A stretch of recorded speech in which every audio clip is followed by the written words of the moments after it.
여러분 안녕하십니까? 뉴스데스크 강원입니다. 오늘 오전 10시 50분쯤 양양군 현북면 어성전리 명주사 인근 야산에서 산불 취약지에 대한 계도 비행을 하던 중형 임차 헬기 한 대가 추락해 기장 71살 이모 씨 등 5명이 숨졌습니다. 헬기가 추락하면서 화재도 발생해 인근 야산으로 번졌지만 불은 30여 분 만에 진화됐습니다. 사고 헬기는 속초시와 고성군, 양양군이 산불 예방과 진화 목적으로 임차했으며 경찰은 기장 1명과 정비사 2명 외에 나머지 여성 2명의 신원을 파악하는 한편 정확한 사고 경위를 조사하고 있습니다. 1시간 후인 정오쯤에는 평창군 용평면 속사리의 야산에서 불이 나 20분 만에 진화됐습니다. 한편 강원 산지와 영동 지역에는 지난 25일부터 강한 바람이 불었고 현재는 건조주의보가 발효 중입니다. 도내 일주일 평균 코로나19 확진자 수가 1,600명대로 지난주보다 62명 감소한 가운데 오늘은 오후 6시 기준 890명이 확진됐습니다. 시군별로는 원주 273명, 춘천 203명, 강릉 89명 등으로 누적 확진자는 80만 명을 넘겼습니다. 동절기 추가 접종을 받은 도민은 7.3%, 100만 명대로 전국 평균인 6.4%보다 높은 수준을 유지하고 있습니다. 낚시객과 관광객들이 자주 찾는 방파제 테트라포드에서 사람이 추락하는 사고가 계속되고 있습니다. 강원도와 해경이 전국 최초로 최첨단 지능형 안전예방 시스템을 구축해 운영을 시작했습니다. 배현환 기자가 보도합니다. 해양경찰 대원이 바닷물 속으로 뛰어듭니다. 테트라포드에서 떨어진 사람을 구하기 위해서입니다. 방향을 알려줘. 방향. 네, 그 길로 가시면 됩니다. 다른 대원도 뒤따라 뛰어들어 물에 빠진 사람을 구해냅니다. 또 다른 테트라포드에서도 사람이 미끄러져 바다에 빠지자 해경과 소방 대원들이 투입돼 구조 작업을 펼쳤습니다. 강원 동해안에서는 이런 테트라포드 추락 사고가 올 1월부터 10월까지 15건 발생해 3명이 숨졌습니다.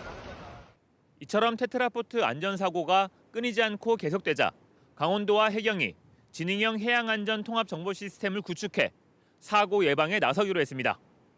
CCTV와 사물 인터넷 센서, 방송 시스템을 갖추고 현장과 지자체, 해경을 연결하는 방식입니다.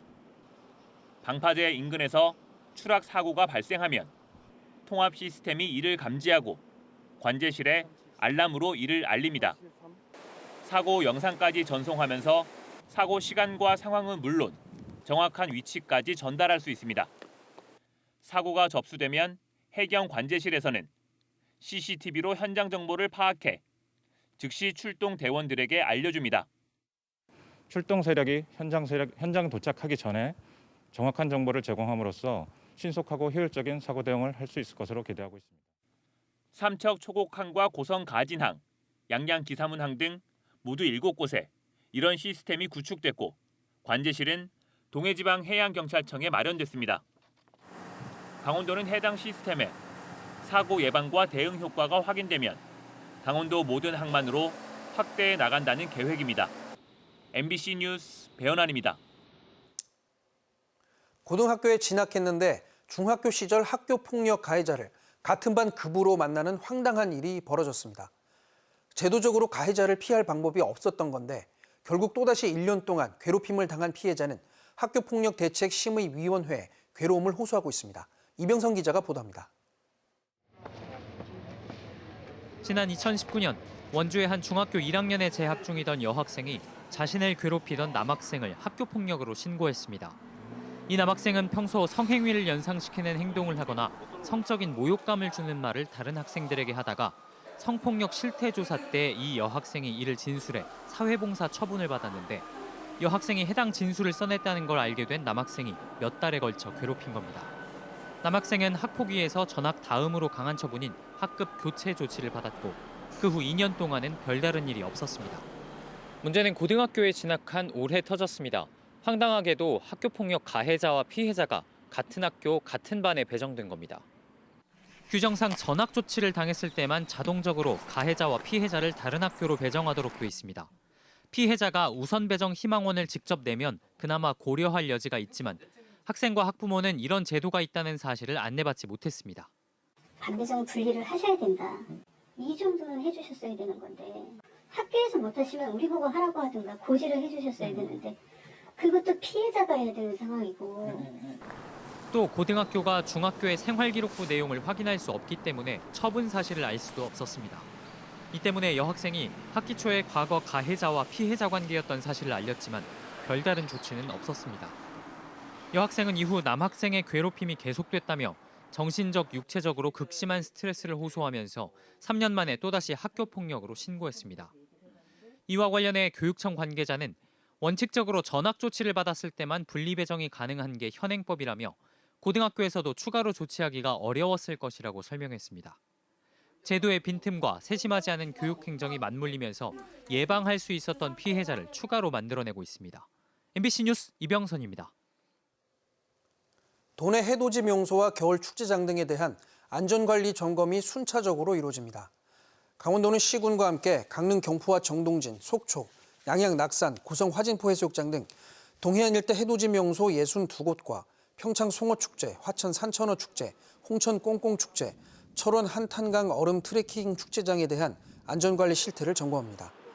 특히 12구 참사 이후 안전관리에 대한 국민적 관심도가 높은 만큼 안전관리 계획 수립과 이행 여부, 인원 분산 대책, 사고 예방 대책 마련 여부 등을 중점 점검할 계획입니다. 1970년대 독재 정권에 저항해 민주화 운동을 펼친 지학순 주교와 생명협동운동의 선구자 무의당 장일순 선생의 삶이 창작 뮤지컬로 만들어졌습니다.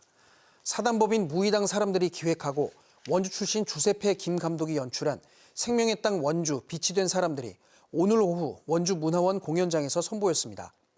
반독재 민주화 운동의 정신적 지주로 생명운동과 한살림운동을 펼친 장일순 선생과 동지가 돼 민주화 운동과 사회개혁 운동을 펼친 천주교 원주 교구장 지학순 주교의 삶이 작품에 담겼습니다. 특히 원주 초등학교 학생들이 주축으로 공연에 참여해 의미를 더했습니다. 폐광기금 산정 방식을 둘러싼 강원랜드와의 소송을 위해 강원도와 전국 폐광지역 7개 시군이 대응 방안을 모색합니다. 강원도와 폐광지역 7개 시군은 다음 달 1일 폐광기금 행정소송 관계기관 회의에서 최근 열린 항소심 4차 변론의 주요 내용을 공유하고 합의 여부 등을 조율할 예정입니다. 강원랜드는 지난 2020년 5월 폐광기금 산정 방식이 부당하다며 강원도를 상대로 소송을 제기했고 1심에서 강원랜드가 승소하자 강원도는 불복해 항소했습니다. 겨울철 코로나19 재유행이 본격화되는 가운데 도내 겨울철 백신 접종률이 7.3%를 기록했습니다. 오늘 기준 도내 겨울철 백신 추가 접종률은 7.3%로 전국 평균인 6.4%보다 약 1%포인트 높은 수준입니다. 겨울철 백신 추가 접종 대상자는 마지막 접종일이나 확진일 이후 90일이 지난 도민입니다. 방역당국은 위중증 환자와 사망자 수가 늘어나고 있는 만큼 고위험군을 중심으로 백신 접종을 독려하고 있습니다. 뉴스를 마칩니다. 고맙습니다.